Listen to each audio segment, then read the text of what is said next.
ஸ்ரீ நற்பவி தமிழர்களுக்கு வணக்கம். எங்களுக்கு தொடர்ந்து ஆதரவு தர சப்ஸ்கிரைப் செய்து பெல் ஐகான் பட்டனை அழுத்தவும். போராளிகளின் போர்வையில் இருக்கும் பொம்பளை பொறுக்கிகள் மீடியாவின் கேவலமான செயல், இதைத்தான் நம்ம இன்னைக்கு பார்க்க போறோம்.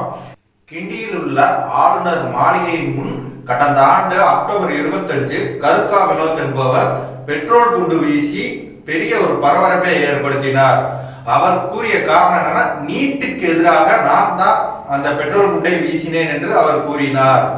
இவர் அதற்கு முன்னர் பாஜக அலுவலகம், அதாவது தீநகரில் இருக்கின்ற பாஜக அலுவலகம் மீது பெட்ரோல் குண்டு வீசி கைது செய்யப்பட்டு சிறையில் அடைக்கப்பட்டிருந்தார். புழல் சிறையிலிருந்து இவர் வெளியே வரும்போது PFI Popular Front of India நிர்வாகிகளுடன் இவர் வெளியே வந்தார். அதன் பிறகுதான் இந்த பெட்ரோல் குண்டு ஆளுநர் மாளிகை முன்பு பெட்ரோல் குண்டு வீசப்பட்டது. பிறகு இந்த வழக்கு பயங்கரவாதிகள் தொடர்பு இருக்கலாம் என்று கருதி NIAக்கு இந்த வழக்கு ஒப்படைக்கப்பட்டது. அதாவது NIA இந்த வழக்கு தொடர்பாக விசாரிக்கும் போது யார் இந்த கருக்கா வினோத்தை ஜாமீனில் எடுத்தனர் என்று விசாரித்தனர். அப்போது நதியா என்ற பெண் தான் இந்த கருக்கா வினோத்தை ஜாமீனில் எடுத்திருக்காங்க.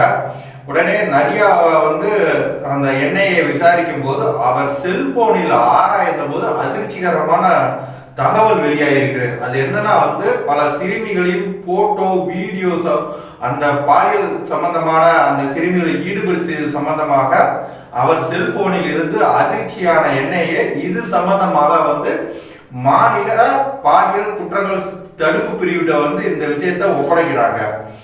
அவங்க நதியாவை பின்தொடர்ந்து பிறகு கைது செய்து விசாரித்த போது பல அதிர்ச்சிகரமான ஒரு சம்பவங்கள் அந்த பெண் கூறியிருக்காரு. நிறைய பள்ளி சிறுமிகள், 10க்கும் மேற்பட்ட பள்ளி சிறுமிகளை இதில் ஈடுபடுத்தியது தெரிய வந்தது.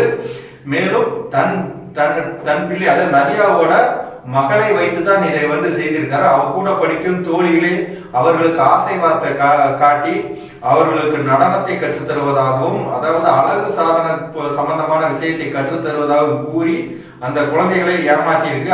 அந்த நதியாவோட மகளும் இதில் உடன்பட்டு இந்த விஷயத்தை அரங்கேற்றி இருக்கிறார்கள். இதில் அதாவது இந்த போட்டோ வெளியே விட்டுருவேன் என்று மிரட்டியும் சில குழந்தைகளை இதில் ஈடுபடுத்தி பாலியல் சம்பந்தமான இதில் ஈடுபடுத்தி இருக்கிறாங்க. இப்போது இந்த நதியா என்ற பெண் கைது செய்யப்பட்டுவது மட்டுமல்லாமல் அதற்கு உறுதுணையாக இருந்த தோழி, அவளுடைய மகள்கள் என அனைவரும் கைது செய்யப்பட்டிருக்கின்றனர். அது மட்டுமல்லாமல் இந்த நதியாங்கிற பெண் தன் தொழிலுக்கு எந்த பிரச்சனையும் வந்துடக்கூடாது என்பதற்காகத்தான் கருக்கா வினோத்தை கூட வைத்திருந்தாள் என்பது விசாரணையில் தெரிந்திருக்கிறது.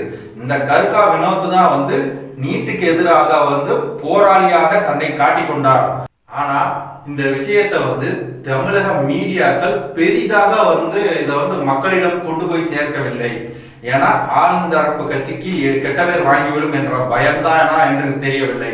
கடந்த ஆட்சியில் பொள்ளாச்சி பிரச்சனைய வாரம் இல்ல மாத கணக்கில் அதை பெருசா பேசி ஊதி பெருசாக்குனாங்க. ஆனா இதில் பள்ளி குழந்தைகள் சம்பந்தப்பட்டிருக்கிறாங்க. இத மாதிரி வேற எங்கெல்லாம் சம்பந்தப்பட்டிருக்கிறார்கள் என்று தெரியவில்லை. இந்த நியூஸ் சேனல் இது சம்பந்தமாக பெரிதாக பேசி மக்களிடம் கொண்டு போய் சேர்த்தால்தான் மக்களுக்கு இது சம்பந்தமாக விழிப்புணர்வு ஏற்படும். இதில் வேற எங்கேயாவது குழந்தைகள் பாதிக்கப்பட்டிருந்தாலும் அவர்கள் முன்னே இது சம்பந்தமாக புகார் கொடுப்பார்கள். ஆனா இங்க உள்ள மீடியாக்களுக்கு இந்த மாதிரி விஷயங்கள்லாம் ஒண்ணு குஜராத்தில் நடக்கணும், இல்ல உத்தரப்பிரதேசத்தில் நடக்கணும். அப்படி இருந்தா தான் இந்த மீடியாக்கள் இதை கண்டுக்கிடுவாங்கன்னு நினைக்கிறேன். ஏன்னா நேற்றைய நைட் மீடியால எந்த ஒரு இதுலயுமே இது சம்பந்தமா விவாதம் நடத்தவில்லை. அது மட்டும் கிடையாது, இது ஒரு பேரளவுக்கு ஒரு சில செய்தி சேனல்ல மட்டும்தான் இது சம்பந்தமான இது போட்டிருக்காங்க. அவ்வளவுதான், இதை கடந்து போயிட்டாங்க. இதுக்கு பின்னாடி எத்தனை குழந்தைகள் பாதிக்கப்பட்டிருக்காங்க, என்ன இத மாதிரி வேற எங்கேயும் இத மாதிரி நடக்குதா அப்படிங்கிற எந்த ஒரு தகவலும் கிடையாது. ஏன்னா நம்ம வெளிப்படுத்தினாதான் மேலும் எங்கேயாவது தப்பு நடந்திருந்தாலும் அந்த குழந்தைகள் தைரியமா சொல்லுவாங்க. இந்த மீடியாக்கள் இதை ஆளுங்கட்சிக்கு கெட்ட பேர் வாங்கி தந்துவிடும் என்ற காரணத்துக்காகவே இதை மறைக்கிறாங்க.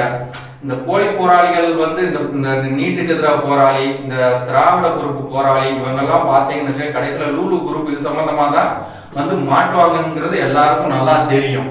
பெற்றோர்களே, இவங்களை விடுங்க.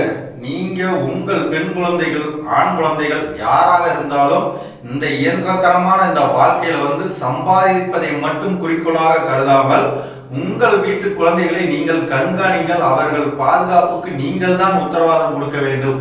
வெளியே வந்து எந்த விதமான இது இருக்கு என்கிறது அந்த குழந்தைகளுக்கு தெரியாது. நீங்கள் தான் புரிய வைக்க வேண்டும்.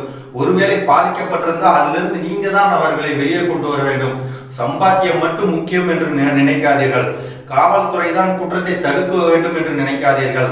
உங்கள் குழந்தைக்கு நீங்கள் தான் பாதுகாப்பாக இருக்க வேண்டும் என்று தெரிவித்துக் கொள்கிறோம். நன்றி, வணக்கம்.